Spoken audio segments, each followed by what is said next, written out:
The Middle Eastern nation is fast becoming one of the West's most feared hostile states and could soon threaten Britain's way of life, it has been claimed. Fears Iran is preparing to take on its rivals in the West have erupted in recent weeks, with the likes of Washington and Jerusalem outlining their concern over Tehran's recent activities.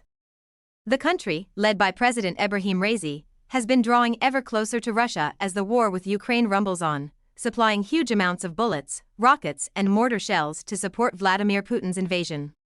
Some insiders believe that Raisi's long-term goal to take on the world's greatest powers is growing more ingrained as the negative rhetoric between East and West steadily builds. Concerns over Iran was cemented this week as Israel's defense minister, Yoav Gallant, said the country must not be allowed to acquire nuclear weapons, and that his country should be prepared for every course of action if Tehran's actions intensify. Lloyd Austin, the U.S. Defense Secretary, also issued a warning to Israel, telling its Prime Minister Benjamin Netanyahu that the surge in violence around the occupied West Bank was hindering its chances of jointly taking down Iran's threat. In a statement on Thursday, Mr. Austin said frank and candid discussions had taken place between the two nations, but he remained concerned about what we're seeing in terms of escalation of violence.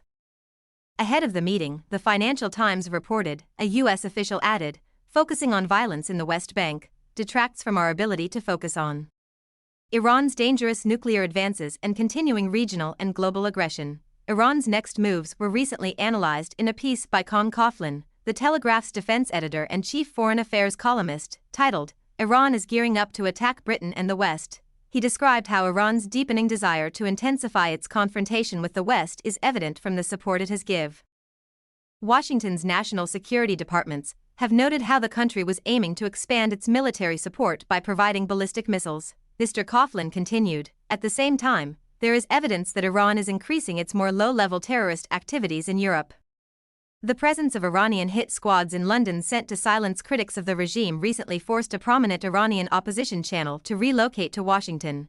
The British authorities could not provide adequate protection, a worrying indication of the poor state of preparedness of our security services to deal with Iran's nefarious activities, he added, rather than pandering to the Ayatollahs.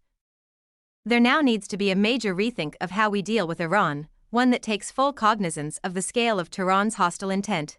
The most pressing issue facing Britain, and other allies in the West, is Iran's ambition to continue collecting nuclear arms, despite sanctions refusing it to carry out such actions. Assessments made by Western officials had to be raised after it emerged that nuclear inspectors found uranium particles at the Iranian Fordow plant had 83.7% purity.